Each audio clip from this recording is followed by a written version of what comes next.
E às vezes conosco é o que está acontecendo. Nós não estamos sendo perfeitos ainda. Temos que fazer alguns ajustes. E quais os ajustes que nós temos que fazer? O que está nos impedindo de frutificar com perfeição? A Bíblia diz, os cuidados deste mundo, dessa vida. Pessoal, sabe o que são os cuidados da vida? Não é o pecado em si. Hebreus 12 fala o seguinte, vamos abrir Hebreus 12?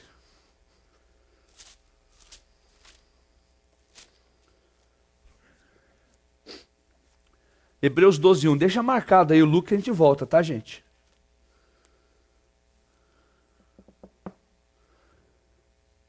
Tá assim lá então.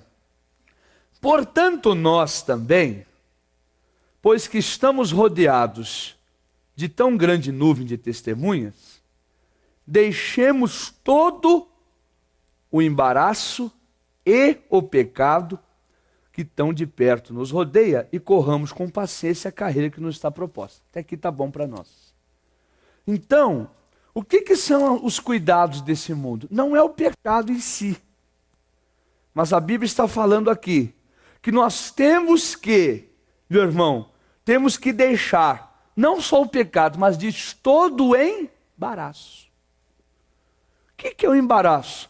São aquelas coisas que, meu irmão, não contribuem para a nossa produção, para a nossa produtividade. Não, aparentemente não faz mal, mas também não contribui em nada. Nós temos que ter cuidado com essas coisas. Um dos grandes problemas do povo de Deus hoje, sabe qual é? E da nossa geração?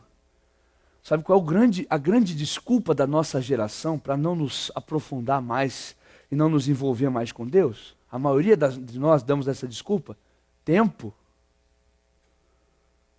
Todos nós aqui se perguntaram, irmão, o que está falando? É que eu ando meio sem tempo. Sabe o que quer dizer falta de tempo para Deus? Quer dizer que Deus não tem sido prioridade para você. Porque na vida, tempo, como que nós definimos tempo?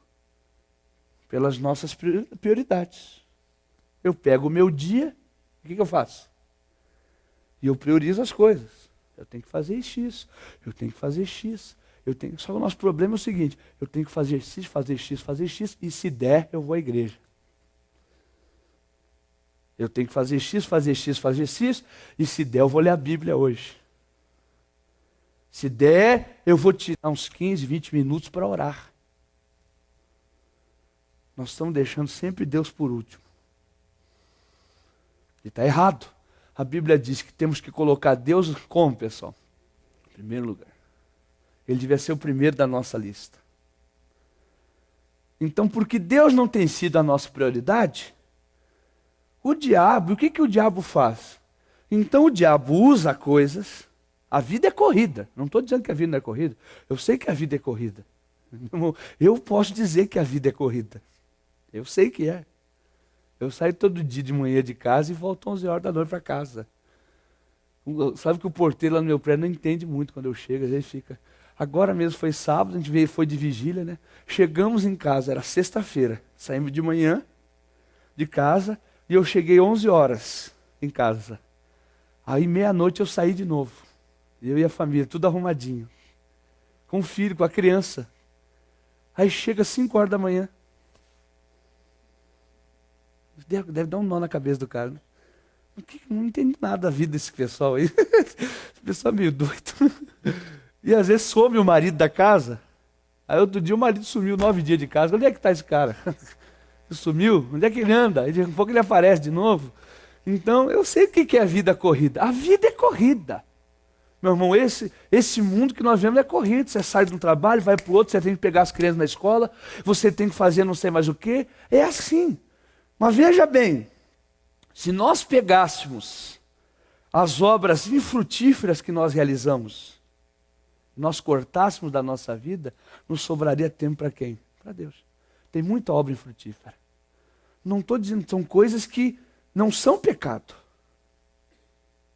mas que ocupam um tempo que nós poderíamos investir na nossa comunhão. Que nós poderíamos investir na nossa vida com quem? Com Deus. É o que a Bíblia chama dos cuidados dessa vida. Você quer ver uma coisa? Às vezes nós não temos tempo para pegar a Bíblia e ler um capítulo dela. Mas duvido, todo dia a gente chega em casa, pode ser qualquer dia, nós sentamos no mínimo 30 a 1 hora na frente da televisão. Vamos ser sinceros. A gente chega, dá um jeitinho, pega o controle ali, ó, liga. De 30 a meia hora. Não, pastor, não pego, mas talvez no computador você vá. A gente vai para o iogurte, para o Twitter, vai para todas essas ferramentas que são boas. Eu até uso também. Uso mais para falar de Jesus do que outra coisa. Mas uso. Mas a gente tem que saber. Eu tenho que ver o que me embaraça. Deixe todo o embaraço, diz a palavra. O que está me embaraçando? O diabo me enrola aqui, ó. Olha como é que o demônio me enrola nessa área. Eu estou aqui nesse negócio, não vou para frente, não oro a Deus, não busco a Deus. Podia estar frutificando mais. As minhas raízes poderiam ser mais grossas, mais profundas. Eu podia estar sendo mais usado por Deus, mas eu não estou. Por quê? Por causa dos cuidados dessa vida. Coisas que não são pecado, mas se estão me atrapalhando, a Bíblia diz, deixe. Deixemos o embaraço e todo o pecado que tão de perto nos rodeia. Então se organize. Coloque Jesus como prioridade na sua vida. Eu preciso de Deus. Se discipline. Eu tenho que acordar um pouco mais cedo, falar com Jesus. Fazer o meu devocional todas as manhãs. Eu pego a minha Bíblia, é meia hora, não precisa muito. Meia hora para Jesus. Jesus, vou meditar aqui hoje. É nessa palavra. Eu levanto e digo, Jesus, me prepara para esse dia de hoje. Me dá uma ferramenta que eu vou usar. Aí eu medito 15 minutos eu falo com Deus, e depois eu vou tocar a minha vida. Vou embora. Você vai ver que, meu irmão, sua história vai começar a mudar. Você vai ficar impressionado como a sua vida vai ser diferente. Como isso vai facilitar os seus caminhos, vai abrir caminhos para você, vai abrir portas diante de você. O diabo coloca na nossa mente que isso é perder tempo. Eu não posso perder tempo, não. Deus entende.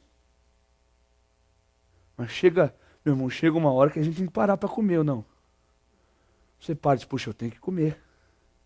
Tem que fazer uma refeição, senão eu não vou conseguir mais. Eu não vou conseguir trabalhar, eu paro. Porque eu sei que aquilo é uma prioridade. Então eu vou ter que parar aqui. Um horáriozinho eu tenho que ter ali para comer. Para me alimentar. E com Deus tem que ser a mesma coisa. Não é algo que eu tenho que dizer assim, eu vou ver se eu faço. Não, eu tenho que fazer. Tem que se tornar parte da minha vida aquilo. Amém? Eu tenho que incluir aquilo na minha vida. E aí eu vou começar a fazer esses ajustes. Eu estou mexendo lá na raiz. Estou fazendo aquilo que Jesus disse, estou adubando a terra. Diga graças a Deus. Eu estou mexendo na terra, estou virando a terra. O Espírito Santo está entrando, está me enchendo mais. Daqui um pouco os resultados vão começar a aparecer. Eu vou ficar mais forte. Os frutos aumentam. Não estou produzindo, mas é umas uvinhas minguadas assim, pequenininha. É uns figuinhos feinhos pra caramba. Não, Deus quer que você dê aquele figão assim, amém? Aquele grandão. Só um figo dá um pó de doce. Diga graças a Deus. É isso que Ele quer que você seja. Que você produza perfeitamente. E você pode. Ele sabe que você pode. Por isso que Ele está lhe chamando a atenção. Se pudesse, Ele não lhe chamava a atenção. Ele lhe criou. Ele sabe da sua capacidade. Ele sabe que quando você está bem, meu irmão, com Ele, você produz e produz muito. Amém? Então cuidado. Cuidado com aquelas coisas que não são pecado. Não, pastor, o senhor está muito crente. Eu sou crente mesmo, pessoal. Eu gosto de servir a Jesus. Só acho que eu sou meio quadrado. Sou. Para mim as coisas de Deus é do jeito que tem que ser. Está escrito, vamos praticar. É assim, e está acabado. Ponto final. Mas tem coisas que não são pecado, mas que podem nos prejudicar. Que podem, meu irmão, nos desviar do foco e nos impedir de produzir do jeito que Deus gostaria que produzíssemos. E para terminar, está o versículo 15 que diz: e aqui caiu em boa terra, esses são os que, ouvindo a palavra, a conservam num coração o quê, pessoal? Honesto e bom, e dão frutos com perseverança. Na linguagem de hoje, o versículo 15 diz assim, na linguagem de hoje, diz: e as sementes que caíram em terra boa são aquelas pessoas que ouvem e guardam a mensagem no seu coração bom e obediente. E porque são fiéis, produzem frutos. Amém? Qual é a vinha que está produzindo? A figueira que está produzindo. É aquela pessoa que cai a semente no coração dela, e o coração dela é bom e obediente. O coração bom é o obediente, pessoal. O coração bom é aquele que não discute com Deus. Quando Deus fala é tal coisa, Deus, amém. O Senhor diz, está dito, vou praticar, eu vou obedecer, vou fazer a tua vontade. Coração bom, obediente, e diz, e porque são fiéis. Fidelidade a Deus. Outro dia o pastor Yoshi esteve aqui, deu um exemplo de infidelidade que eu achei tremendo em relação a Deus. Ele disse, olha, às vezes a gente é infiel a Deus e diz assim, Deus entende. E aí ele diz, mas se a tua mulher chega e diz assim, marido, a gente não está muito bem esses dias, você está meio murrinha, então eu arrumei outro aí, só por esses dias. Você entende, né? Você aceitaria aí, marido? Se é isso, mulher. Está doida? Você saiu contra o homem aí? Não, mas veja bem, entenda. É só uma infidelidadezinha, mas não é que eu quero lhe deixar. É só nessa fase. E às vezes tem uma fase que a gente é infiel a Deus. Não, meu coração tem que ser bom, meu irmão, tem que ser um coração obediente. E a Bíblia diz, porque são fiéis, esses produzem bons frutos. Amém? Nós temos que ter esse coração. Aquele coração que abraça a palavra. Amém? A palavra cai, você pega ela e diz assim, Deus está certo. O Senhor me corrigiu, o Senhor mandou, eu aceito. É a instrução do Senhor. Às vezes a gente acha que é birra de Deus. Não, quando Deus fala, a gente tem que obedecer.